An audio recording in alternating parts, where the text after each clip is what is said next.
morning, folks, and welcome to another edition of City Hall Live. I want to welcome you here to the beautiful community gallery here at the Community Convention Center here in Santa Fe, New Mexico. With us today, it's been a while since she's been on, but the co-founder, right? Estefania Ramirez. How you doing today? I'm good. Thanks for having me. That's good. And I appreciate you coming on. And you guys run El Flamenco down the street from here, from the convention center, right? We do. We have a performance cabaret of Flamenco de Santa Fe. It's located on the corner of Palace and Grant on the second floor. And we co-owner too, so we got to mention also Antonio as well. Antonio, correct? Yes, actually we are three directors. Okay. So myself, Estefania Ramirez, Antonio Granjero, who's he's the co-founder to our dance company that was founded in Madrid, Spain in 1998. I am the founder to our non-for-profit organization. Okay. There's tests later. Okay. And then and Antonio Hidalgo Paz, who is our technical director, who spends the majority of his time in New York City, but then comes here for our different performance seasons. The three of us, we founded, along with our nonprofit and with the help of our board of directors, our El Flamenco de Santa Fe, where we celebrate all of Entre Flamenco, our dance company, all of our flamenco performances that are spread out through the calendar year. It used to be a summer season that we took over from Maria Benitez years ago in 2011.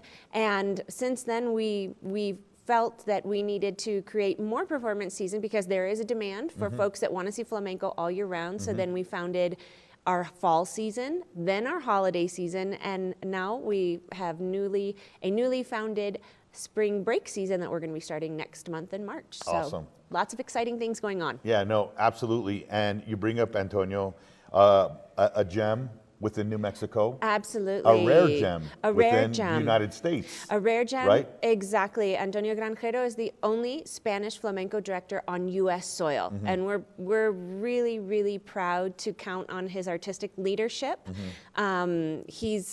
He was a child prodigy and literally by the age of 11 was touring the world.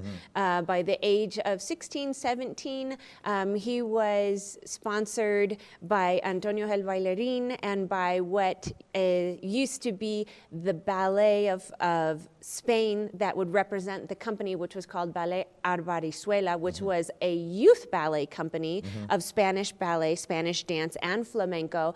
And that company traveled the world. He was a soloist with that company. And at a later age, when he relocated to Madrid, at the time was the center of the profession of flamenco and Spanish dance in the country of Spain, then he was recognized by all of the major flamenco dance companies of all of the major figures. And so at some point, Maria Benitez, when she was scouting dancers in the 90s, she saw him perform in a theater in Madrid and said, he's coming with us to Santa Fe. And he's been here in and out of Santa Fe for years, and now we've made Santa Fe our home. That's right. Yeah. That's right. And it is pretty amazing. I know Maria Benitez, also a staple in flamenco here in the state, in the United States as well. Exactly. But she made her home here in Santa Fe and brought flamenco here too as well. And it's great that you guys are continuing with that and continuing with greatness, right? I mean, absolutely. I think people, when they realize what we have here, it's pretty amazing. Absolutely. Yes. And your story too is pretty amazing, right? Yeah, yes. it's you know, I came to New Mexico years ago. Who's counting? Yes. I actually came to Albuquerque on a dance scholarship for modern dance. Yes, but from Iowa. From Illinois. Illinois. From Illinois, yeah, Iowa, Close. Illinois. I'm sorry. Same thing. It's the same thing. No, yeah, I'm an kidding. Iowan would say no. Illinois and I are different. That's right. That's it's right. all Just Midwest. like Arizona, New Mexico, right? Yeah, That's it's all Midwest. Yeah. So I came out on a dance scholarship to the University of New Mexico for modern dance, and I actually came with the intention to study under the figure of modern dance figure Bill Evans, who was there at the time.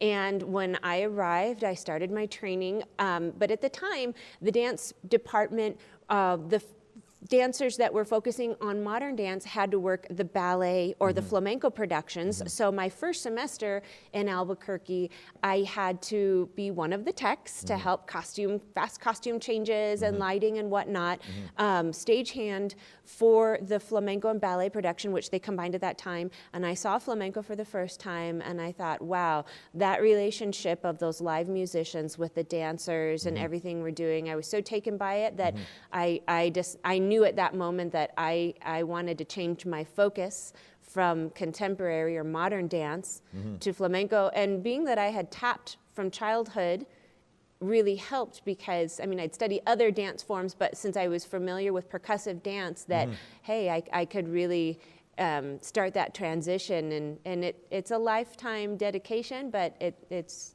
well worth it. So, so you get into it, and I'm assuming it was easy to get into here. I mean, did you have to prove yourself here at UNM to get into flamenco? Did did they say, if you show up, let's see, everybody wants to get into flamenco, but they only last maybe 2 weeks and then they're done with it because it's too tough for them? That's a great question. At the time. And I'm setting up a next question. Sure. Right, little foreshadowing. Great. At the time when I started to change my focus to flamenco dance, the university dance program was still very young with its flamenco focus. So for them to have people that, as I always like to say, that were gung-ho about flamenco, that were just, this is what I want to do. And I couldn't think about anything else besides putting on my shoes and learning to play castanets and practicing. It's a passion. It is. It's a passion. It takes you. We always say in the profession, you get bit by the bug. Once you're bit by the bug,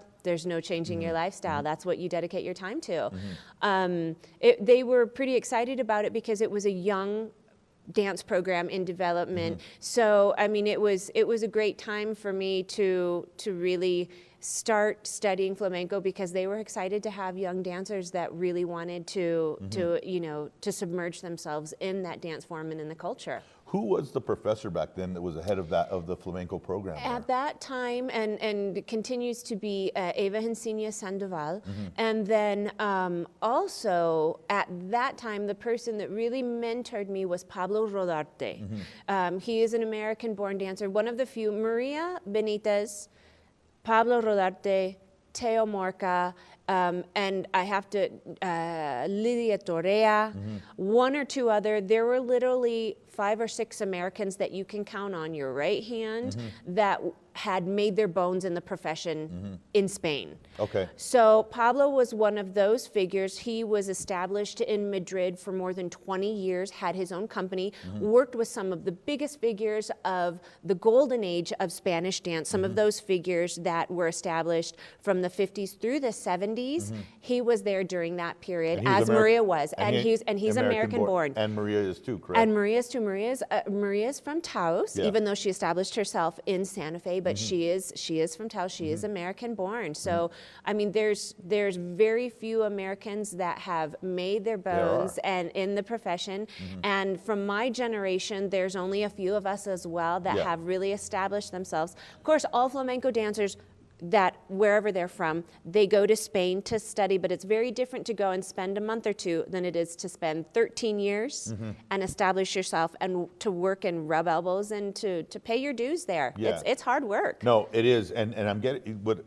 So you're here for how long did it take? Because then you went to Spain to start doing the elbow grease and working the the streets and the dance touring and all that, right? Absolutely. So I studied in Albuquerque for about almost 3.5 years before Maria Benitez had contacted me. She was scouting me. Little did I know there was a scout that was observing me, and that basically his name was Carlos Perez. He was one of Maria's right hands for many, many years. He's now on the East Coast.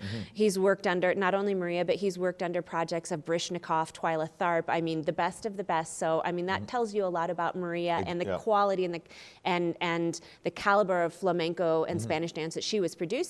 So Maria had contacted me about 3.5 years into my dance studies in Albuquerque, and she she asked me to come and audition for her.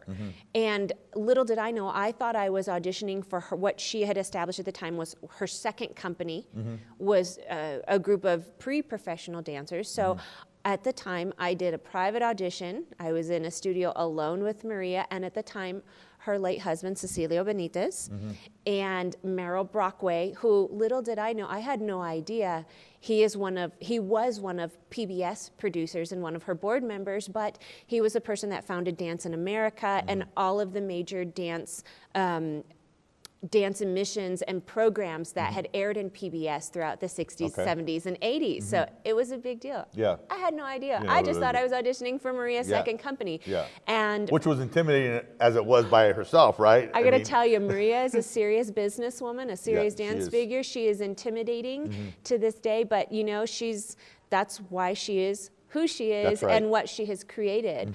So I auditioned for Maria, and then at the end of the audition, she said, "Congratulations, I would like you to not only join our second company, but I would like you to join our professional company and perform with us at the Boston Pops for PBS."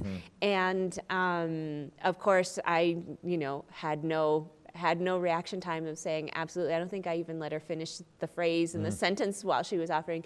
And from there, I started to work with Maria. That is where I met my partner and founder to Entre Flamenco, Antonio Granjero. And we did, that season we did the Boston Pops for PBS, which was aired nationally. We also did Jacob's Pillow Dance Festival, and we toured, and then we also did her celebrated summer season here.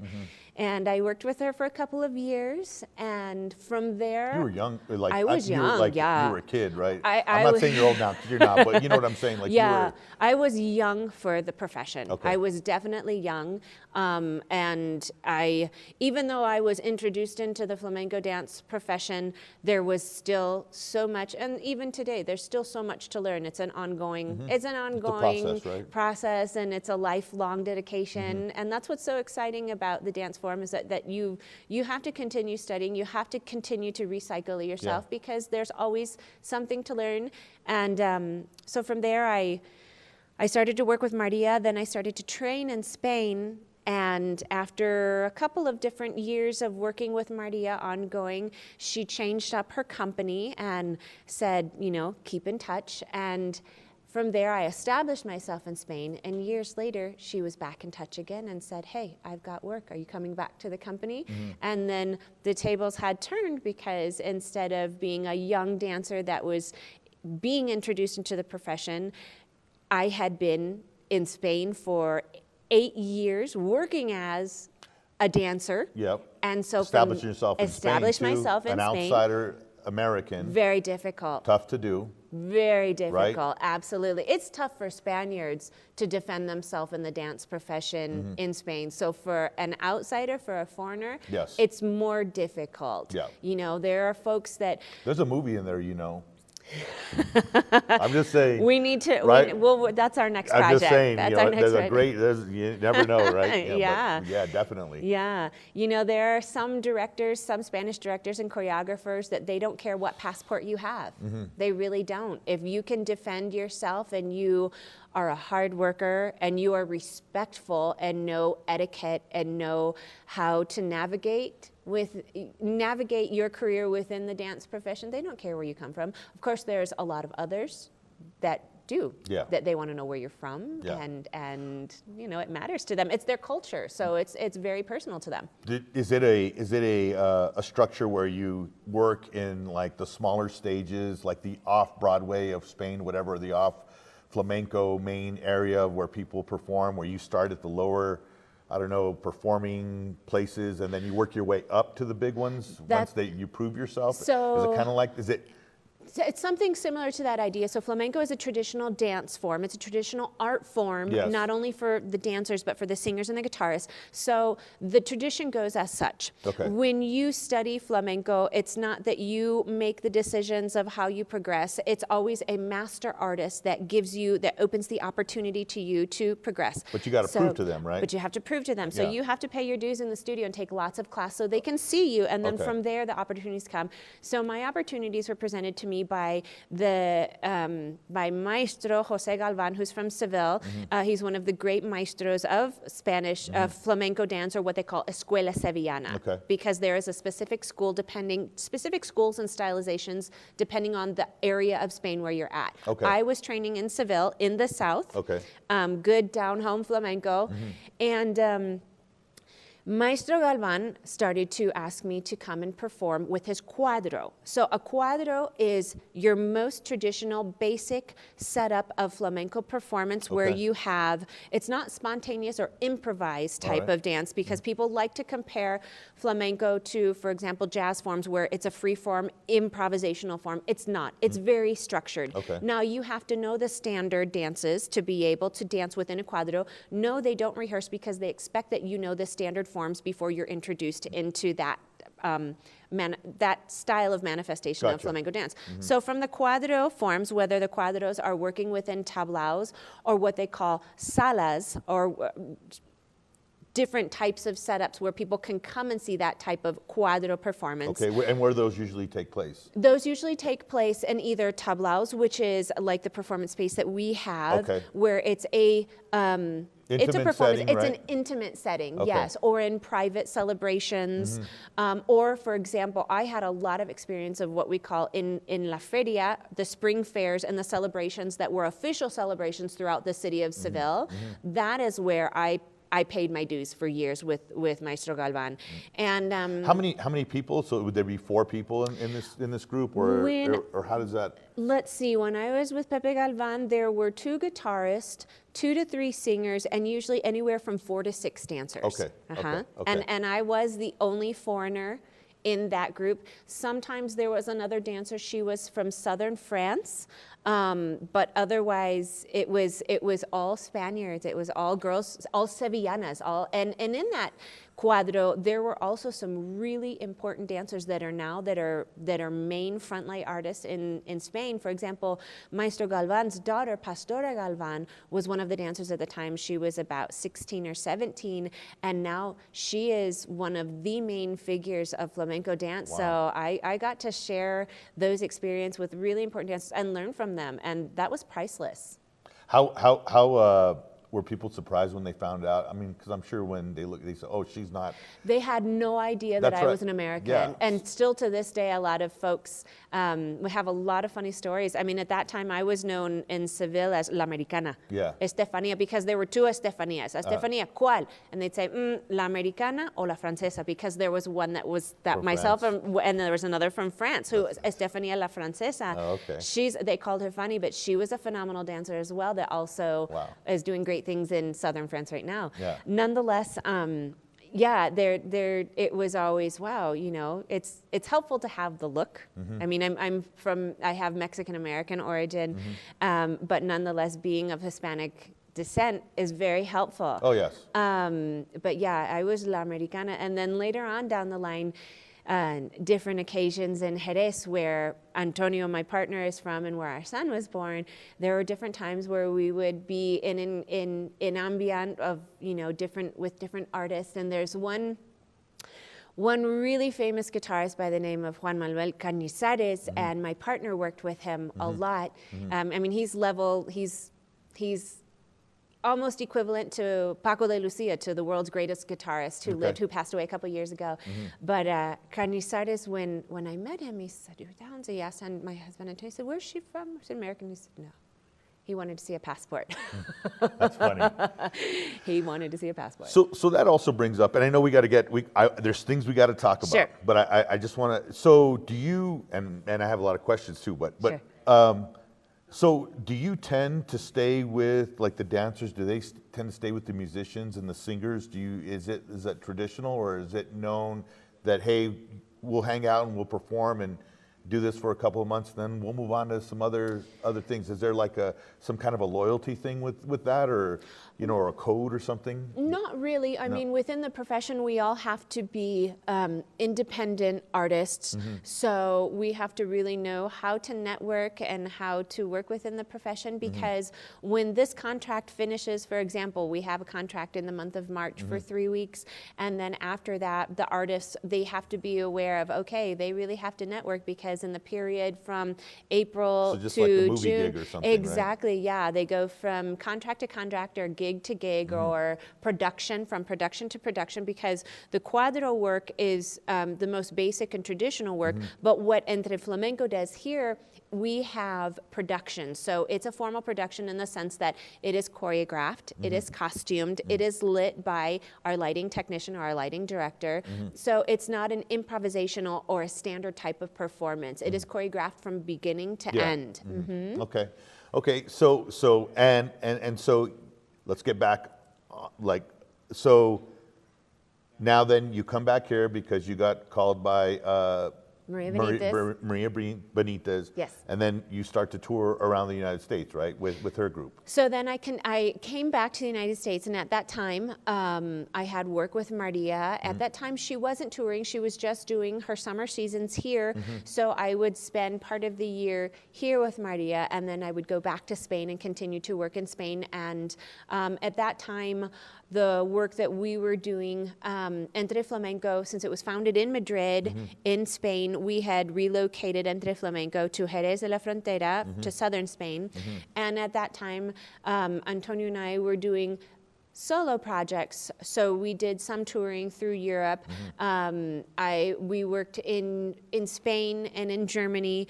And then also the company had founded a flamenco festival in the country of Panama. So we took a 12-piece company from Jerez to Panama to the National Theater of Panama, and then that theatrical celebration has celebrated every year since then. And I want to say that was in 2007. Wow. Yes. Wow. Yes. So then you guys decide. We're fast forwarding now. Sure. We're going to segue into this. Okay. You and Antonio decide you want to open your own dance, not studio, but performing studio, right? Right. So shortly after that time, we relocated to the United States. We became parents and decided that, okay, traveling the world with a child is very difficult, but we need to maintain our profession.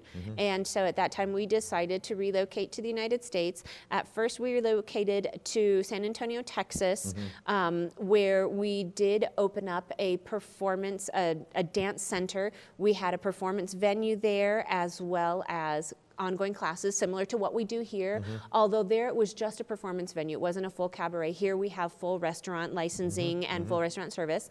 Nonetheless, after a short time of arriving to San Antonio, Maria Benitez said, you all need to be here in Santa Fe. You need to be here. And so he said, well, we're in San Antonio. How are we going to work this? So then we started to operate part of the year here in Santa Fe with our performance season, and part of the year in San Antonio. So our non-for-profit was founded in the state of Texas, although we now are operating in both Texas and in New Mexico. Still. Oh, wow. Yes. Okay. And from there, we started our performance seasons here under the umbrella of Maria Benitez. At first, the non-for-profit, it took a couple years to get it up and running. It's a long process. Yeah. So while it was in its formation, Maria Benitez and the Institute for Spanish Arts was umbrelling all of our operations here. And it became to the point of we started to look at operating up to 70-some shows per year. So at that point, we decided we need to not have 2 residencies. We need to dedicate our full-time, and we need to reside in Santa Fe. So we moved here in 2014 and became full-time residents. And at that time, we founded our school, the Santa Fe School of Flamenco, where we operate free classes to children, which are sponsored by the Santa Fe, the City of Santa Fe Children and Youth Commission, along with private donations. And we started to reach out to the community. So we have ongoing youth classes and adult classes available. The adult classes do have a cost to them. The youth classes have a minimal registration fee, but the classes are free of cost.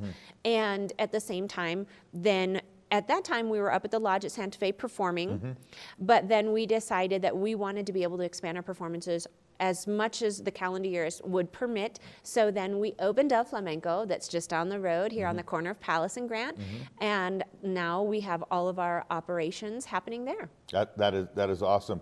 Who is teaching the classes? Myself. I teach the classes. There are occasions where The my youth partner classes too? Antonio, absolutely. Wow. Yes. So really, the children and adults are able to study flamenco exactly how they would study it in Spain, how they would learn the traditional art form in Spain here in Santa Fe, and for children, free of cost. I find, so the reason why, folks, I was kind of, I wanted you to hear Stephanie's story is because, she has a very interesting story as far as, like you just heard, from the Midwest, just a regular person that wanted to get into it, and her life just took her in these extraordinary places and opportunities, and we have her and her partner here in Santa Fe that are offering these classes, and I just think that people need to appreciate that you have so much more than just, you have life experiences you can share with people that do want to go get into this profession. And I'm sure you've had young ladies, young men, come in and say, hey, I really want to do this. Sure. And you say, all right, well, let me tell you, this is the no holds barred of what you need to do in order for it to happen, because it's a lot of hard work, and it's not something that you can just do, kind of casual. You really got to put your mind into it. So I just want to say that. I don't know if Thank you. but yeah, and that's great. That's pretty awesome. So let's talk about the spring season coming up. Yes. What do you guys have to offer for the spring season? Absolutely. So we have a new spring break season. We have shows in the month of March 15th and 16th. 22nd and 23rd, and March 29th and 30th. Those are Friday and Saturday evenings where we will have Antonio Granjero and Entre Flamenco performing live musicians. We will have full restaurant service available. Doors will open at 6:30 p.m. for patrons that would like to come and order food and drink before the show starts. Food and drink are charged separately from the ticket cost. Tickets range from $25, $32, and $40 per seat. Those ticket prices are in relationship to the distance from the seat to the stage. And we will have a full one-act production that's roughly about an hour and 10 minutes of high-octane flamenco dance production. And then full restaurant service is available after the show as well, so patrons can eat and drink before or after the show. During the performance, we do pause any type of orders, food or drink orders, just so that no one's visibility is blocked and that the focus is completely on the production. Absolutely. And so we have 3 weekends during March. Then Entre Flamenco will break, and we will get ready for our summer season, which starts at the end of June. We will run the end of June, the month of July. It will be Antonio Granjero and myself headline the performances, and then in August we have guest dancers coming from Spain. Yes, we're so excited. Angel Munoz, who is also a very, very well respected flamenco dancer. He and his partner, Charo Espino, she is a legendary dancer from Seville. They will be coming to spend the month of August to perform with us. So then in the month of August, it will be the 4 of us performing. Some of the nights will be just Angel and Charo, so they can also highlight their production. And in parallel to their shows, we will be doing our first annual international dance workshop. That's awesome. So dancers from all over the United States are already signing up. I've got about 30 dancers that have already put deposits down to come and study with Angel, Charo, Antonio, and myself. The 4 of us will be teaching a 5-day workshop, which is open to all levels of flamenco dance. So folks that have never had any dance experience in flamenco are encouraged and welcome to come, just as the most seasoned professionals that would like to come and take all level classes with all of us. It's got a great introductory level price. And it's basically we're bringing Spain here to Santa Fe, not only with our performances, but Folks can study with all of us, and not only will there be classes during the day, our performances will be operating during the evening, and we have a series of different Q&As and gatherings where those participants of the workshop can spend time with the guest artists to sit, hang out, ask questions, get to know them, talk about the profession, talk about Spain. So it's going to be a really, really special occasion. That's pretty. Is this the first that this has happened? This is the first time that we are hosting it. So we have ongoing demand because for years and years, Maria Benitez would have an international flamenco and Spanish dance workshop every year during her summer season. So we have had multiple inquiries over the years of, hey, you all are continuing the legacy and the preservation of what Maria used to do. When are you going to start the workshops? And honestly, up until this time, it's been really difficult to work that into our schedule. We're busy folks because we produce everything. I mean, what we do, it takes all year round to do it. Yes, absolutely. We have to pull 36-hour days every day. It doesn't matter if we're on season or we're off season, and I mean, but we love it. This is what we do. We couldn't be happier doing this or doing anything else. But we had the inquiry, so we decided, hey, this is the year to do it. Since Angel and Charo are coming over from Spain to perform during the month of August, we're going to launch the international workshops. That's great. That is awesome. And that also brings the question of, like, you know, what are the folks in Spain? Do they always come here and they kind of want to sniff around and see what you guys are up to over here? Yeah, it's interesting because my co-director, Antonio, and the founder, he has lots of inquiries all year round of folks in Spain always saying, hey, if you need a singer, hey, if you need a dancer, That's hey, awesome. if you need a guitarist. So folks are aware of what's going on here in the States.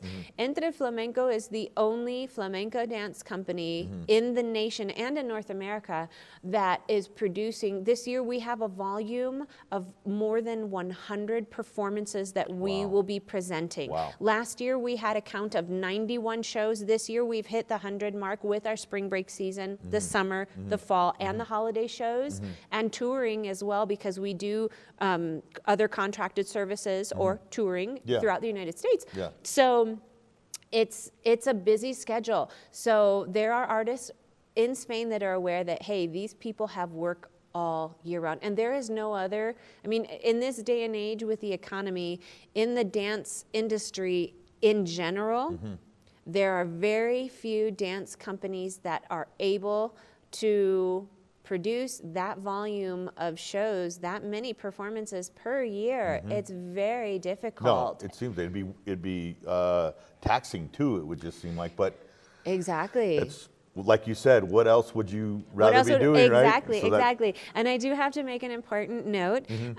Our performances have been supported by the City of Santa Fe Arts Commission, by New Mexico Arts, by Tourism Santa Fe, and we are very grateful for the support that we have received from those entities, because without them, we would not be able to do what we're doing. Very important. And private donations, partnerships. We have a new partnership with Rancho de los Golondrinas. Oh, okay. The children that are in our youth program, we have created a youth dance company where some of those older children that have more dance experience, that have about 3 years of experience, are now performing out in the community. They have a performance season. They will be performing at the various summer and fall festivals this upcoming year with Rancho de los Golondrinas at their stage. We're so excited for that partnership. We also celebrate partnerships with Big Brothers Big Sisters. We usually are involved in their annual gala. And a new partnership that has just been born, literally, Entre Flamenco is starting to do some flamenco dance classes at New Mexico School for the Arts. Oh, that's great. So that's just right up the road. That's just right up the road. That's so great. We're super excited. We're teaching a few classes this semester. Yeah. Super grateful to have been invited to work within their dance program and work with their phenomenal dancers, because it's just great. Partnerships are everything. Building a community is everything. That's right. And also, and being a part of the community. And you guys have done a great job with that. And I think that, you know, for us to have you guys here, you and Antonio here, in this community, and not lifting the nose up to anybody, you know, and saying, hey, no, we want you to come in because we want to teach you what we know. That's important.